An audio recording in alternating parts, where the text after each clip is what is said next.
Hey there, Gemini people. This is your forecast for July 2025, and I am Nadia, the astrologer for people who do not believe in astrology, but who love their horoscopes. Now, at the beginning of month, Venus, the planet of beauty and pleasure and attractiveness, meets up with Uranus in the sign of Taurus. Taurus rules your hidden area of secrets, subconsciousness or unconscious. This is your most private secret space, and it's also the area where things come to an end.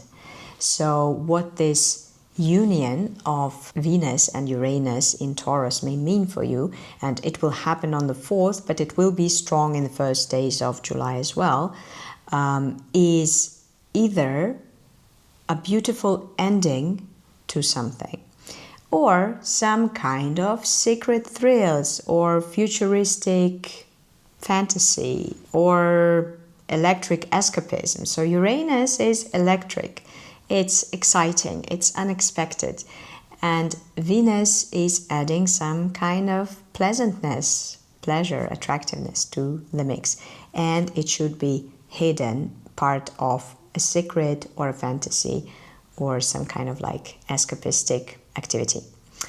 After that, on the 4th, Venus will move forward and enter your own sign, and it will spend almost all of July in your sign. My congratulations, Gemini. It will make you more attractive. It will make you more enthusiastic about the pleasures that are available to you. It will make you more pleasant when you present yourself to others. It may also make you more in love with your life story. Venus will be very well connected in your sign. It will form harmonious, flowy aspects with a lot of different planets while transiting your sign, and that would make the contacts that you make to other people and communities and organizations also more easy, pleasant, flowy. On the days before the 20th and 25th of July, this Venus will be forming a hard aspect, the only hard aspect it will be forming this month, with Mars in Virgo. Virgo is your home, family, area, situation, activities. So you will be nice. That's Venus in Gemini. But there will be some adrenaline on the home front. It could be that this combination is actually good. So with your niceness, you would be able to turn this adrenaline, this stress, into something productive. Could be good. Or it could be bad. It could be that people expect you to be nice and you want to be nice, but then it's creating problems for you. So keep it in mind and maybe calibrate your niceness according to the situation. And this Venus will be preparing ground for Uranus. Now, the past 7 years, Uranus was hiding from you in Taurus. It was working on you, but on the unconscious level. So it was cleaning up some debris in your unconsciousness that would have been holding you back. You don't necessarily see the results of that. And it's possible that it has ended something abruptly. Uranus is a really fast and furious planet. The changes it introduces are often like that and not expected.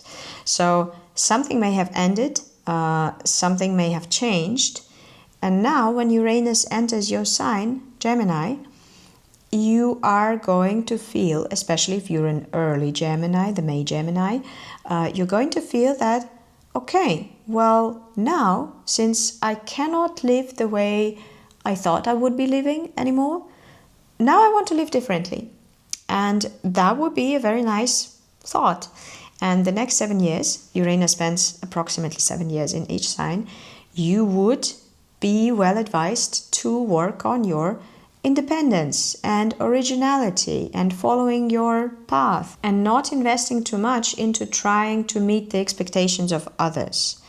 And other people have the right to expect things from you, either because you promise something or because this is what you were like for years. And if you observe someone doing something for years, then you expect a thing from you. And it's difficult to disappoint people or to surprise people or to shock people who expect things from you. But Uranus will start demanding that you disappoint those people or infuriate them or surprise them with doing something that they don't expect or not doing something that they expect of you. You will feel it more acutely again if you are an early Gemini, and you may feel it as something that comes from within. For example, in the past, you were able to do some things. I'm saying as vaguely as possible because it can relate to pretty much anything. Which profession I am choosing, how I present myself, the ideas I have about my life, the community I belong to, the point of view that I am defending, the intellectual content that I am producing, anything. You could, or the relationship that I'm in. So when it's in Gemini, it's just something that is important for your biography, right? So in the past, you could do something or tolerate something that was important for your biography. But now that Uranus is in your sign, starting the 7th of July, you would feel that, oh, you cannot do it anymore. You're sick of it. You don't want to do it anymore. You are sick, you are bored, you don't like it. And even if you try to approach it, you try to engage with it, oh, it feels wrong. It feels like this is not what you want your life to be like. And if you feel something like that, this is a sign that, yes, you need to start moving away from this thing. Maybe you will need to make some arrangements. Maybe you will need to invest some labor into, doing it in an ethical, responsible manner. But moving away is the key. Then Uranus will retrograde back into Taurus at the end of 2025, not in July. And this pressure will subside. But then it will return to your sign in 2026. And then 7 years, you will have to truly individuate and truly disappoint those people who expect boring things from you. And the effect of Uranus may also be felt not from inside, because some people are very disciplined and they feel like they cannot change. Very rarely Gemini people are like that, but it can happen. So if you are like that, then Uranus may speak to you through change in circumstances. Something unexpected, something you didn't account for, something you're not prepared for may make sure that you are not stuck. Two of the most important influential planets of 2025 are Neptune and Saturn in Aries. They entered Aries in the springtime, in the spring months, and they are there now. Aries is ruling your area of future, hopes and fears, ideas about future, aspirations, and also social circle, social connections, your tribe, the people who may not be your close friends, but who define what you think is possible, what is done, professional community, acquaintances, people you know on Facebook or Instagram or whatever. And those two planets started already in the past couple of months demanding that you take this area of your life seriously, that you set high standards for the people you include in your community, and that you take your future seriously, that you think about your future. What is my life going to be like in, let's say, 20 years?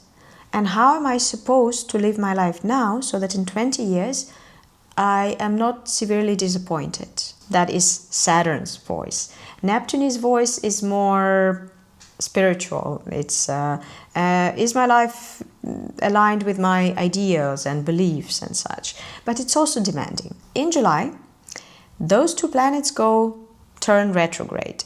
First Neptune on the 5th, then Saturn on the 13th. Not a problem at all.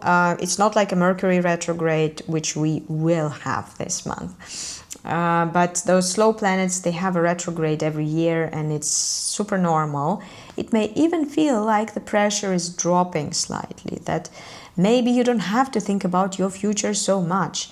Maybe you don't have to foresee problems or be as demanding of yourself when it comes to the future. And you may even feel disoriented a little bit, like you were preparing for future or thinking about it, but now it feels like this image is not with you anymore, or you don't have such an easy access to it anymore.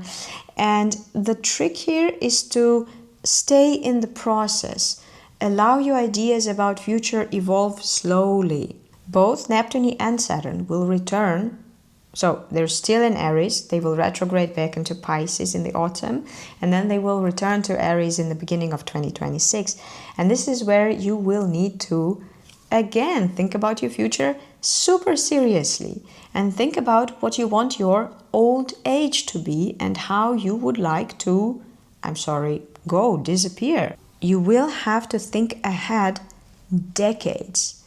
And the ideas you will have about your future decades ahead will have to guide you in the decisions that you make about your life in the next few years, in the next couple of years, okay? But in July, in August, partly in September, you will be allowed to relax about it a little bit. Well, enjoy this time. There will be a full moon in Capricorn on the 10th of July. That one will illuminate the state of affairs in your area of other people's money and resources, deep intimacy, and your own psychological depths. So on the day surrounding the 10th, if you are dealing with other people's or other organizations, entities, money. So for example, if you are receiving funding, some kind of like stipend or grant, or you live off your relatives' money, pay attention to what's happening there. This full moon may bring you some information that you would be able to trust. Or you may have a dialogue with your intimate partner and strengthen your intimate trust that you have in each other and in your relationship. Or you may have a serious talk with yourself, and you may appreciate the development, the progress you have made in working with things that provoke strong emotions in you. Or maybe you would be able to see the problems that you are dealing with more clearly, or the problems that you will have to deal with in the future. Mercury will spend all of the month of July in Leo. That is unusual because Mercury is a quick planet. It usually needs 2-3 weeks to cover one sign, but it's slowing down because on the 18th it will enter its retrograde phase. And Mercury retrograde is this time when we are supposed to forget things or miscommunicate or misunderstand, or when some glitches in communication may occur or some technical problems. And it's not true every time, but for you, Gemini, this Mercury retrograde, you may be treated to this classical experience. So double check, do not sign unless you really have to, or maybe if it's not important, sign. Check the folder for emails or messages that you don't normally check. Try to get back to people who wrote you or who contacted you otherwise. If another person writes or tells you anything and you feel the urge to react immediately, start with making sure that you understood them correctly. So ask, do I understand correctly that blah, blah, blah, blah, blah? Because misunderstandings may arise. Technical glitches may happen more often in your life than normally. Your exes or just people from your past may suddenly contact you, or maybe you would want to contact people from your past. And then maybe you would have some technical problems with delivering the message. That's also possible. It's also a nice time for reusing, repurposing old creative material. because Leo is such a creative sign, and in your horoscope it rules this area of self-expression, intellectual labor, communication. You usually have some things stored from what you thought of before, maybe the phrases you came up with, images, ideas. You surely have a trove of those things, I don't know where. So once Mercury goes retrograde, maybe return to your archives or folders or whatever, notes, and see if you like something, see if you want to reuse or repurpose something. On the 24th, there will be a new moon in Leo during Mercury retrograde in Leo. And new moons are for new beginnings. And since Leo rules your communication, intellectual labor, context-producing area of life, you may plan something new in this area. I should write something, I should produce something, I should communicate something, I should work on developing this idea, or I should learn something probably. Or maybe I should meet some people and talk to them and see what they think about it.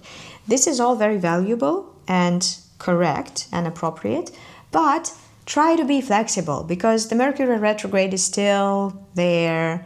So maybe the path you are supposed to take to reach your goal will be more windy than normally, which is also interesting. Maybe you would learn some new unexpected things because you would have to, try it several times. So it's not that much of a problem if you treat it as an opportunity to look at things from different angles. Let's call it that.